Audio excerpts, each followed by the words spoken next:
Bonjour à tous, bienvenue sur ma chaîne YouTube. On se retrouve aujourd'hui pour une nouvelle vidéo où je vais vous présenter mes achats du mois d'avril 2022. Alors j'ai changé de téléphone aussi entre temps, donc je pense que la qualité sera un peu meilleure et peut-être que le son aussi, parce que c'était ce qui faisait un peu défaut sur mes vidéos parfois. Donc là je pense que ça va être une petite qualité au-dessus et ça va pas faire de mal, voilà. Donc dans cette vidéo il y aura un peu de tout, il y aura quelques jouets rétro, des jouets que j'avais de mon enfance, un jeu Switch, du manga et un énorme lot rétro où j'ai eu une chance de malade d'acquérir, donc je vous le présenterai un petit peu plus tard dans la vidéo. Mais on va commencer par les jouets. Donc durant mon enfance, il y a vraiment trois gammes de jouets qui m'ont marqué. Donc moi je suis né en 91, et il y a vraiment trois gammes de jouets pour lesquels j'ai grandi avec et qui m'ont vraiment marqué. C'est donc les Turtles, donc Tortue Ninja, les Street Sharks et les Motards de l'espace, donc les Biker Mice. Et je me suis trouvé en brocante, il n'y a pas très longtemps, une souris de l'espace, tac, avec sa moto. Donc vraiment vraiment cool. Et là je suis en train de me refaire le dessin animé en ce moment, ça n'a pas vieilli, hein. Franchement c'est toujours aussi sympa. Donc voilà, tac. Donc je sais plus comment il s'appelle. Donc il a la queue qui n'est pas cassée, donc ça voilà c'est plutôt sympa, les antennes non plus. Il a sa moto, bon j'avais pas vu sur le coup, mais en fait il manque le guidon. Tac, à ce niveau-là, normalement il y a le guidon qui sort, bon il n'est pas présent malheureusement.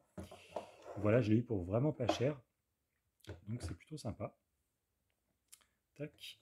Donc moi j'avais pas celui-là, j'avais la souris violette avec un piercing aussi et l'oreille un peu mangée ici. Celui-là je ne l'avais pas, mais je le trouve vraiment sympa. Tac. Donc ça je l'ai trouvé en brocante pour quelques euros. Pas grand chose. Ah oui, j'ai aussi trouvé. Alors attendez, bah, je vais vous le montrer comme ça, ce sera plus simple parce que j'ai aussi trouvé un Ultraman en brocante. Donc c'était le même vendeur qui vendait le motard de l'espace et le Ultraman. Donc voilà, il va aller avec mes autres kaiju Ultraman. Donc pour info, en fait, la plupart des monstres que vous voyez autour, c'est des méchants issus de l'univers d'Ultraman. Donc j'avais pas le personnage, donc voilà, je l'ai trouvé pareil pour 1 ou 2 euros. J'en ai profité. Voilà. Tac. Hop. Donc ça, c'était mes petites trouvailles brocantes. Voilà, j'ai pas trouvé grand chose. Et j'ai trouvé surtout un autre jouet sur Rakuten. Cette fois-ci, c'est un Street Sharks. Donc voilà, je commence à en avoir pas mal. Un Street Sharks que j'ai déjà, mais pas dans cette version. Donc il s'agit de Ripster. Donc c'est un peu le personnage principal de la série. Et ce qui est super cool, comme vous pouvez le voir, c'est qu'il a son arme. Et ça, c'est vraiment, vraiment pas évident à trouver, les Street Sharks avec leur arme. Tout simplement parce que c'était très facilement perdable. Et donc pour vous donner une petite idée, un Street Shark comme ça en loose, ça coûte 10-15 euros, quoi. Ça vaut pas grand chose. Par contre, avec son arme, quand ils sont complets, ça monte à plus de 100 euros le Street Sharks. Donc voilà, vous pouvez aller voir sur eBay, hein. Donc c'est vraiment sympa. Et en fait, c'est une arme voilà, qui se casse comme ça. Donc c'est pour lors des combats, on va dire, entre Street Sharks, et ben voilà, il y a des armes qui peuvent se péter comme ça. Donc voilà, c'est plutôt sympa.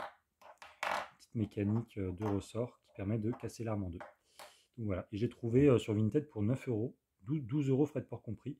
En plus, la peinture est pas trop. Bon, il y a quelques pets par-ci par-là, mais globalement, il est plutôt bien. Donc voilà, je suis très content de cet achat. C'était une super affaire.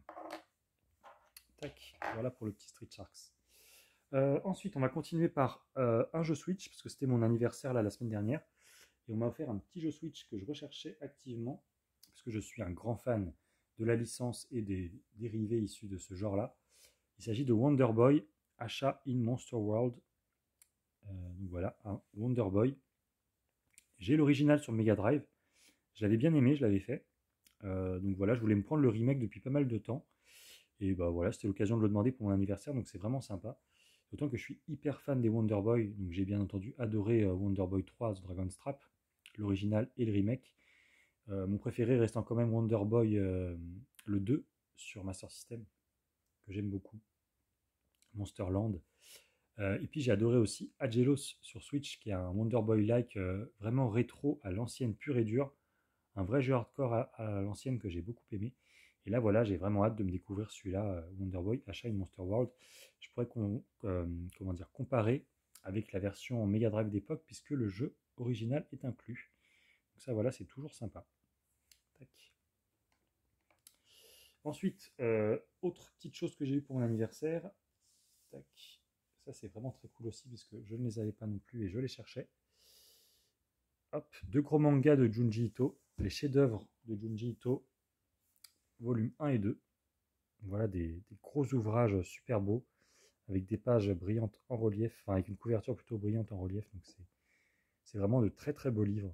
Franchement, je suis un grand fan de cet auteur et c'est deux livres que je n'avais pas, donc je suis hyper content. Il me manquera plus que Jio dans les mangas de Junji Ito récents, on va dire, parce que les anciens sont assez compliqués à trouver. Donc voilà, très très bien. Et ensuite, on va passer au gros lot. Alors, pour vous expliquer un peu, tac, je vais décaler un peu la table. Hop. Donc, je suis parti à la Pixel Day samedi, dans l'espoir de trouver un peu des jeux belges, ou plutôt des jeux voilà, issus de sociétés belges, voire exclusifs à la Belgique. Donc, je suis parti dans l'optique de trouver des jeux Vidéopack Sierra. Sierra, qui est une marque en fait qui a produit des jeux Vidéopack en Belgique et aux Pays-Bas uniquement. Donc j'en ai vu à la Pixel, mais c'était un peu cher et les boîtes étaient cassées. Je voulais aussi trouver des versions classiques Master System et Mega Drive parce que c'est un pays, la Belgique, où il y a eu pas mal de ces versions-là, comparé à la France. Donc j'en ai vu beaucoup, mais pas ceux qui me manquaient malheureusement. Et surtout, je cherchais des jeux Home Vision sur Atari 2600. Home Vision qui est un développeur et un éditeur que j'aime beaucoup, belge, qui produit en fait des jeux Atari 2600 en boîte, en grosse boîte VHS avec des cartouches blanches magnifiques. Souvent des jeux originaux en plus, c'est pas des copies, contrairement à la plupart des éditeurs Atari de l'époque. Donc ça voilà, c'était une de mes grosses priorités. J'en ai trouvé un. Bon, ouais, j'étais content. Et en revenant de Belgique, je vois qu'il y en a un sur le Bon Coin, à pas très cher. Donc c'était pas très loin de chez moi, à une demi-heure de chez moi. Donc je décide d'y aller. Et là, le vendeur me dit, donc j'arrive sur place, et là, le vendeur me dit, euh, si vous voulez, j'en ai 15 des comme ça. Alors là, je le regarde, je lui dis, pardon. Parce qu'il faut savoir que les jeux Home Vision, c'est des jeux très rares, des raretés 10 pour la plupart sur Atari Box Set. Donc c'est-à-dire que c'est des jeux ultra ultra rares qu'on voit passer une fois tous les 5-10 ans sur eBay, quand on a de la chance et quand on peut les avoir à prix correct. Et là, le mec me dit, j'en ai 15 comme ça. Alors bon, il va me chercher le carton. Je m'attendais à avoir des jeux Atari communs. Je me suis dit, non, il ne peut pas avoir 15 Home Vision. Enfin, c'est pas possible. Et le mec me sort un sac comme ça, avec 15 boîtes blanches. Et là, je me suis dit, what the fuck. Parce que ça fait partie des Graal, en fait, sur l'Atari 2600. Donc, je vais vous les présenter rapidement, un par un. Tac. Donc voilà, c'est des boîtes comme ça, avec des artworks vraiment sympas. Donc, je les ai protégés parce que c'est des jeux qui sont très, très rares. Panda Chase. Tac. Donc, je ne m'attarde pas sur les jeux parce que, bon, je pense que ça ne va pas parler à grand monde, mais croyez-moi, c'est vraiment des Graal pour la console. Tennis. Celui-là, j'aime beaucoup le design de la boîte. Cosmic Wars. Tac, avec une soucoupe volante. Il y a un peu de reflet, je suis désolé. Hop. Après, on a Tank War. Alors celui-là, il est particulier parce que je n'avais jamais vu la boîte de ce jeu sur Internet. Il est tellement rare que je ne suis pas sûr que la boîte ait déjà été retrouvée. Donc là, voilà, le vendeur l'avait en boîte. Donc ça, c'est exceptionnel. Une rareté 10 également. Tac. Sky Alien, que je possédais déjà, mais en cartouche noire. Celle-là, c'est la première édition, donc la cartouche blanche, vraiment d'époque de 1983 avec la notice. Ça, c'est super cool. Tac. Donc celui-là, c'est l'un des moins rares, on va dire. On le trouve assez fréquemment quand même. Ensuite, celui-là aussi, une très très grosse rareté en boîte, le parachute, parce qu'il était vendu en fait en loose, la plupart du temps avec le copieur de jeux créé par Homevision pour Atari 2600. Mais en boîte comme ça, il est nettement pas courant. Pareil, une grosse rareté 10 celui-là. Hop. Ensuite, on a du coup le jeu que j'ai trouvé à la Pixel Day. J'ai repris parce qu'évidemment le prix en lot était beaucoup plus avantageux. Le Base Attack, voilà. L'un des moins rares également. Mais un jeu vraiment sympa. Celui-là, je l'ai en double pour le coup. Hop. Ensuite, celui-là, c'est pareil, un design de boîte que j'aime beaucoup, le Topi. Voilà, avec un chasseur de taupes et une taupe sur la boîte. Celui-là, vraiment, vraiment pas courant non plus. Hein. De toute De toute façon, la plupart des jeux que je vous montre là, c'est des grosses raretés, hein. Celui que j'étais venu chercher de base, tac, le Robo Fight, donc pareil, l'un des moins rares. En plus, la jaquette a un peu pris l'humidité. Voilà, bon, bah, j'ai bien fait de me déplacer, franchement, parce que si j'avais voulu faire un envoi, il m'aurait jamais proposé les autres jeux et je serais jamais tombé sur le lot. Franchement, c'est vraiment, vraiment bien. Tac, Robo Fight. Donc, c'est celui qui est en moins bon état, on va dire. Et c'est l'un des moins rares pour le coup. Tac. Et celui-là, pareil, il était vendu aussi avec le copieur, ce qui fait qu'en boîte, il est nettement moins courant qu'en loose. Ensuite, Asteroid Fire, un des nombreux shoot'em up Dome Vision. Voilà. Très sympa aussi au niveau du design. Donc les jeux sont numérotés. En fait, les jeux avec les carrés rouges, en fait, c'est des jeux souvent de guerre, de vaisseaux spatiaux. Les jeux en jaune, c'est plus des jeux, on va dire, typés action, aventure. Et les jeux en blanc, c'est les jeux de sport, en fait. Voilà. Celui-là, je suis trop content aussi parce que c'est une très très grosse rareté, ça. Plate Mania. Voilà. En plus, ils sont en super état. La plupart, ils sont vraiment très très beaux. C'est pour ça que je les ai protégés direct pour pas qu'ils prennent l'humidité parce que c'est vraiment des très grosses pièces. Franchement, tomber là-dessus en une seule fois, c'est un truc de malade.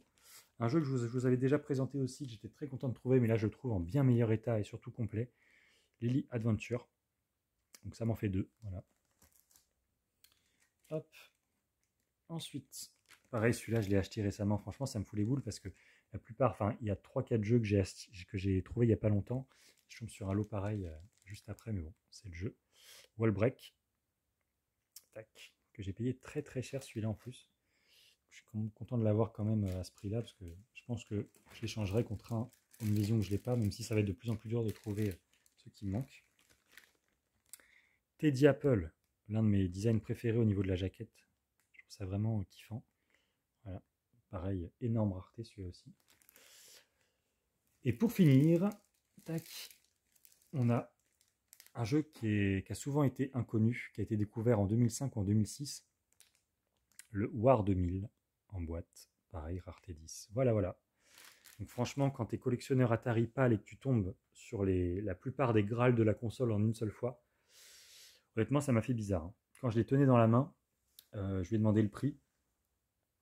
Parce que honnêtement, bon, celui que j'étais venu chercher, le numéro 1, là, Robo Fight, il vaut pas énormément. Le vendeur le vendait 50 euros, je l'avais négocié à 40, il m'avait dit OK. Voilà, bon, c'était un bon prix, mais sans plus. Et je lui ai demandé, bon, bah, du coup, vous me faites combien pour le lot? Voilà, j'ai pas été par quatre chemins. Et il m'a dit, je les vends 50 euros pièce. Ce qui est un super prix. Parce qu'il y a pas mal de jeux là-dedans qui valent plus de 300-400 euros. Bon, j'ai fait le calcul. Au départ, je comptais pas négocier. 50 fois 15, ça m'emmenait à genre 800 euros. Évidemment, j'avais pas la somme sur moi, hein. Je ne travaille pas avec 800 euros. Donc, du coup, j'ai regardé combien j'avais dans mon porte-monnaie, combien je pouvais retirer. Et je lui ai proposé, du coup, 600 euros pour le lot. Ce qui est une somme quand même immense, hein. Ce qui faisait en fait 40 euros pièce, voilà, pour chaque jeu. Et je m'en suis sorti du coup pour 600 euros. Il a bien accepté. Donc voilà, j'ai payé 600 euros pour ce lot-là. Croyez-moi, c'est un lot qui vaut infiniment plus. Voilà. Il y a des jeux qu'on voit jamais qui partent à des prix hallucinants quand on les voit sur eBay. Donc j'étais comme un fou parce que c'était vraiment les jeux que je recherchais le plus sur la console, sur ma console préférée en plus. Donc, tomber sur un lot comme ça, ça arrive vraiment pas souvent dans une vie. Voilà. Donc bah voilà, j'espère que ça vous aura plu. En tout cas, petite vidéo de présentation de mes achats. Je pense pas faire beaucoup d'achats durant les prochains mois parce que là j'ai vraiment dépensé pas mal pour ce lot. Je vous présenterai aussi mes petits achats restants de la Pixel Day dans une prochaine vidéo. Quelques Game Boy Color que j'ai trouvé vraiment pas cher pour 5-10 euros. Ça valait quand même le coup de se déplacer. En attendant, je vous fais des bisous et puis je vous dis à très bientôt pour une prochaine vidéo. Salut à tous.